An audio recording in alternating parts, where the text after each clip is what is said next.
Kisah legenda Golok Ciomas, senjata pusaka para Jawara Banten. Di Indonesia, setiap daerah memiliki senjata khas yang menjadi kebanggaan masyarakatnya, tak terkecuali Banten. Banten dikenal sebagai daerah para pendekar atau Jawara dengan berbagai ilmu kesaktian. Oleh karena itu, wilayah ini juga memiliki senjata tradisional yang menjadi simbol budaya dan identitas masyarakatnya. Salah satunya adalah golok. Golok merupakan senjata khas Banten yang telah melekat dalam kehidupan masyarakat sejak dahulu kala. Pada zaman dulu, hampir setiap laki-laki dewasa di Banten memiliki golok, baik untuk keperluan sehari-hari maupun sebagai simbol status seorang Jawara.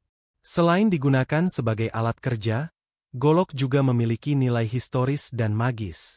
Bahkan hingga saat ini, banyak masyarakat Banten yang tetap membawa golok, meskipun mereka berada di perantauan.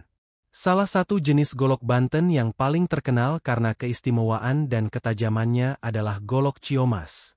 Sejarah dan keistimewaan Golok Ciomas.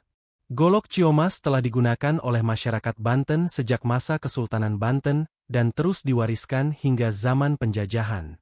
Peninggalan tertua yang berkaitan dengan sejarah golok ini adalah palu godam bernama Si Denok. Konon Golok Ciomas dikatakan asli bila dibuat dengan menggunakan palu godam Si Denok dan menggunakan bahan yang sudah ditentukan. Golok Ciomas secara turun-temurun dibuat oleh pemegang godam Si Denok. Kini, Golok Ciomas dibuat oleh pandai bernama Ki Duhari yang juga pewaris godam Si Denok.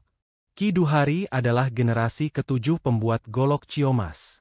Secara fisik, Golok Ciomas memiliki ciri khas berupa 3 garis atau urat berwarna hitam kemerahan di bilahnya. Warna ini seringkali membuat golok terlihat seperti berkarat dan tumpul. Namun, justru disitulah letak keistimewaannya. Meski tampak kusam, golok ini memiliki ketajaman luar biasa serta mengandung racun alami dari besi intinya. Racun ini sangat berbahaya jika mengenai tubuh manusia, sehingga Golok Ciomas tidak digunakan untuk keperluan sehari-hari, seperti memotong kayu, menebang tanaman, atau bahkan menyembelih hewan. Golok Ciomas dalam tradisi adu kesaktian.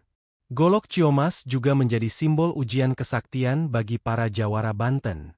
Senjata ini kerap digunakan dalam pertunjukan debus, di mana seseorang menunjukkan kekebalannya dengan membacok anggota tubuh sendiri menggunakan golok ini.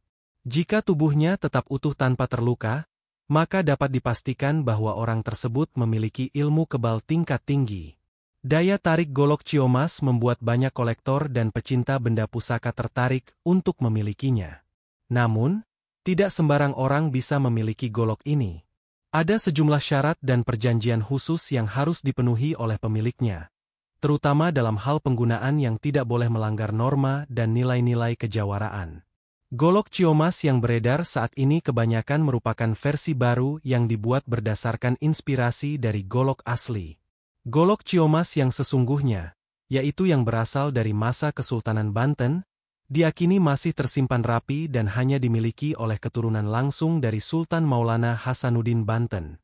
Demikianlah kisah tentang Golok Ciomas, senjata pusaka khas Banten yang terkenal karena ketajaman, kekuatan magis, serta sejarahnya yang panjang.